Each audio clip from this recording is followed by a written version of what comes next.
யூதித்து அதிகாரம் 10. யூதித்து ஒலோபெரினிடம் செல்லுதல். இஸ்ரேலின் கடவுளை நோக்கி யூதித்து கூக்குரலிடுவதை நிறுத்தி தம் மன்றாட்டை முடித்து கொண்டார். தாம் விழுந்து கிடந்த இடத்திலிருந்து எழுந்தார். தம் பணிப்பெண்ணை அழைத்தார். தாம் ஓய்வு நாள்களிலும் திருநாள்களிலும் தங்கி வந்த வீட்டுக்கு இறங்கி சென்றார். தாம் அணிந்திருந்த சாக்கு உடையை அகற்றினார். கைம்பெண்ணுக்குரிய ஆடைகளை களைந்தார். நீராடி விலை உயர்ந்த நறுமண எண்ணெய் பூசி வாரி முடித்து தலைமீது மணிமுடியை வைத்து கொண்டார். தம் கணவர் மனாசே இறந்தபோது தாம் உடுத்தியிருந்த பகட்டான ஆடைகளை அணிந்து கொண்டார். தம்மை காணும் ஆண்கள் அனைவருடைய கவனத்தையும் ஈர்க்கும் வண்ணம் காலில் மிதியடி அணிந்தார். சிலம்பு, கைவளை, மோதிரம், காதணி போன்ற தம் அணிகலன்கள் அனைத்தையும் அணிந்து தம்மை பெரிதும் அழகுபடுத்தி கொண்டார். தம் பணிப்பெண்ணிடம் திராட்சை ரசம் நிறைந்த தோல் பையையும் எண்ணெய் அடங்கிய குப்பியையும் கொடுத்தார். வறுத்த தானியம், உலர்ந்த பழங்கள், நல்ல அப்பங்கள் ஆகியவற்றை ஒரு பையிலிட்டு நிறைத்தார். அவை அனைத்தையும் சேர்த்து கட்டி தூக்கி கொண்டு வருமாறு அவளிடம் கொடுத்தார். அவர்கள் இருவரும் பெத்தூலியா நகர வாயிலை நோக்கி சென்றார்கள். அங்கு ஊசியாவும் நகர மூப்பர்களான காபிரியும் கார்மியும் நின்று கொண்டிருக்க கண்டார்கள்.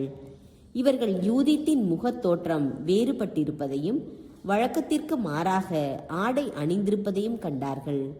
அவரது அழகை கண்டு மிகவும் வியந்து, எங்கள் மூதாதையரின் கடவுள் உன் மீது அருள் பொழிவாராக, இஸ்ரேல் மக்களின் மாட்சியும் எருசலேமின் மேன்மையும் விளங்க உன் திட்டங்களை நிறைவேற்றுவாராக என்று வாழ்த்தினார்கள்.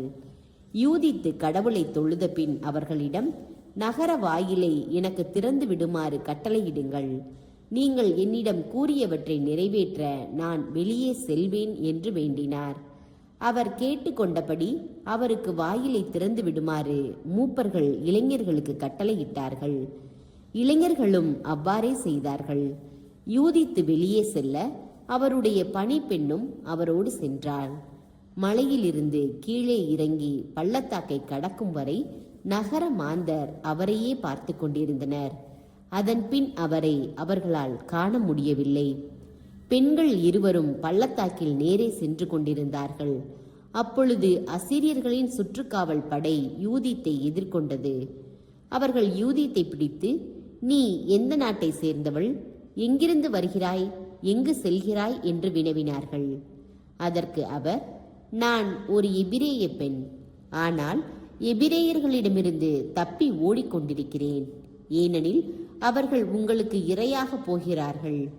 நானோ உங்கள் படைத்தலைவர் ஒலோபெரினை பார்த்து அவரிடம் உண்மை நிலைப்பாட்டை எடுத்துரைக்க சென்று கொண்டிருக்கின்றேன். அவர் மலைப்பகுதி முழுவதையும் கைப்பற்றக்கூடிய வழியை அவருக்கு காட்டுவேன். அவருடைய வீரர்களுள் யாரும் உயிர் பிழைக்க மாட்டார்கள். அவர்களின் உடலுக்கோ உயிருக்கோ எவ்வகை தீங்கும் நேராது என்றார். வீரர்கள் அவருடைய சொற்களை கேட்டு அவரை உற்று நோக்க அவருடைய முகம் எழில் மிக்கதாய் அவர்களுக்கு தோன்றியது. அப்பொழுது அவர்கள், எங்கள் தலைவரை காண விரைவாக கீழே இறங்கி வந்ததால் நீ உயிர் பிழைத்தாய். நீ இப்போது அவரது கூடாரத்துக்கு செல். எங்களுள் சிலர் உன்னை அழைத்து சென்று அவரிடம் ஒப்படைப்பர்.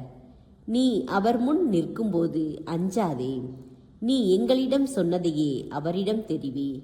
அவர் உன்னை நல்ல முறையில் நடத்துவார் என்றார்கள். யூதித்தையும் அவருடைய பணிப்பெண்ணையும் ஒலோபெரினிடம் அழைத்து செல்ல தங்களுள் 100 வீரர்களை தெரிந்தெடுத்தார்கள்.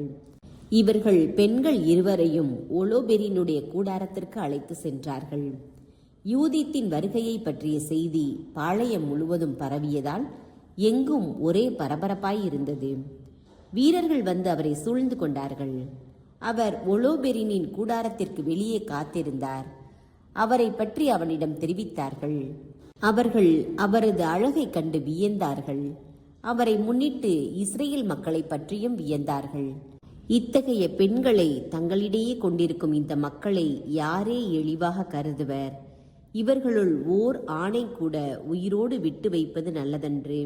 அவர்களை விட்டு வைத்தால் உலகம் முழுவதையும் வஞ்சித்துவிட இவர்களால் முடியும் என்று தங்களுள் பேசிக்கொண்டார்கள். யூதித்து ஒலோபெரினின் சந்திப்பு. பிறகு ஒலோபெரினின் காவலர்களும் பணியாளர்கள் அனைவரும் வெளியே வந்து யூதித்தை கூடாரத்திற்குள் அழைத்து சென்றார்கள். அப்போது பொன், மரகதம், விலை உயர்ந்த கற்கள் பதிக்கப்பட்ட கருஞ்சிவப்பு துணியாலான மேற்கவிகையின் கீழ் தன் படுகையில் ஒலோபெரின் ஓய்வு கொண்டிருந்தான். அவன் யூதித்தை பற்றி அறிந்ததும் வெள்ளி விளக்குகள் முன் செல்ல தன் கூடாரத்துக்கு முன் வந்து நின்றான். அவன் முன்னும் அவனுடைய பணியாளர்கள் முன்னும் யூதித்து வந்தபோது அவரது முக அழகை கண்டு அனைவரும் வியந்தார்கள். அவரோ ஒலோபெரினின் முன்னிலையில் குப்புற விழுந்து வணங்கினார். அவனுடைய பணியாளர்கள் அவரை தூக்கிவிட்டார்கள்.